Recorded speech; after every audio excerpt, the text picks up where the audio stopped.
ಹೋದನು ನಮ್ಮ ಶಿವ ಕೈ ಸೇರಿಕೊಂಡನು. ಮಕ್ಕಳನ್ನ ದೇವ್ರ ಸಮಾನ ಅಂತ ಹೇಳ್ತಾರೆ. ಆದರೆ ಆ ದೇವರಿಗೆ ಈ ರೀತಿಯಂತಹ ಒಂದು ಸ್ಥಿತಿ ಬಂದಿರೋದು ನಿಜಕ್ಕೂ ಒಂದು ರೀತಿ ವಿಧಿಯ ವಿಪರ್ಯಾಸ ಅಂತಲೇ ಹೇಳ್ಬೋದು.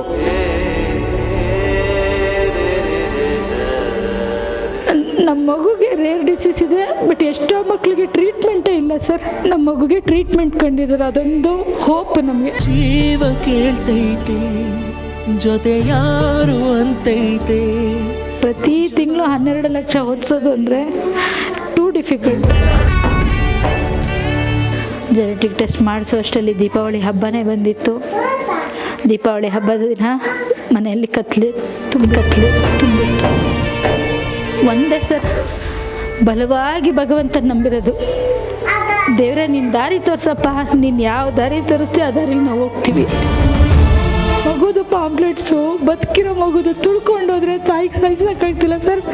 ಹೋಗಿ ಆಯ್ಕೋತಿದ್ದೀನಿ ನಾನು. ದಯವಿಟ್ಟು ನೀವು ಸಹಾಯ ಮಾಡಲಿಲ್ಲ ಅಂದ್ರೂ ಪರವಾಗಿಲ್ಲ, ನನ್ನ ಪಾಂಪ್ಲೆಟ್ನ ಎಸಿಬೇಡಿ, ನನ್ನ ಮಗು ಅದು ಅಂಥ ಪರಿಸ್ಥಿತಿ ಸರ್ ಅವತ್ತು. ಎಷ್ಟೋ ಅವಮಾನಗಳನ್ನು ಎದುರಿಸಿದ್ದೀವಿ. ಎಷ್ಟೋ ಜನ ಜೊತೆಲಿದ್ದವ್ರು ಬಿಟ್ಟು ಹೋದರು. ಇವ್ರ ಸಂಸಾರ ಮುಳುಗೋಯ್ತು, ಇನ್ನು ಎದ್ದೇಳಲ್ಲ ಅಂತಲೂ ಹಿಂದೆ ಆಡ್ಕೊಂಡ್ರು. ಏನು ಬೇಕಾದರೂ ಮಾಡ್ಬೋದು, ಒಬ್ರನ್ನ ಕೊಡಿ ಅಂತ ಕೇಳ್ತೀವಲ್ಲ ಅಮ್ಮ ತಾಯಿ ಅಂಥ ಕಷ್ಟ ಮನುಷ್ಯಂಗೆ ಯಾರಿಗೂ ಬರಬಾರ್ದು ಸರ್. ಎಷ್ಟೋ ಜನ ಹೆಜ್ಜೆ ಇಡಬೇಕು ಅಂದರೆ 100 ಸಲ ಯೋಚನೆ ಮಾಡ್ತಾರೆ ಸರ್.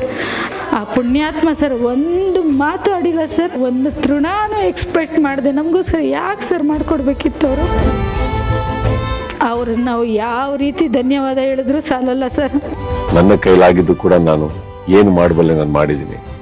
ನಾನು ಈ ವಿಡಿಯೋ ಮಾಡೋದಕ್ಕೆ ಮುಖ್ಯ ಕಾರಣ ಅಷ್ಟೇ, ಒಂದೇ ಒಂದು ರಿಕ್ವೆಸ್ಟ್. ಇಲ್ಲಿ QR ಕೋಡ್ ಇದೆ. ಈ QR ಕೋಡ್ಗೆ ನಿಮ್ಮ ಕೈಲಿ ಸಹಾಯ ಮಾಡೋಕ್ಕಾಗುತ್ತೋ ಖಂಡಿತ ಮಾಡಿ. ಆ ಮಗು ನಮ್ಮ ಕೀರ್ತನನ್ನ ಉಳಿಸ್ಕೊಳ್ಳೋ ಪ್ರಯತ್ನ ನಾವೆಲ್ಲರೂ ಸೇರಿ ಮಾಡೋಣ.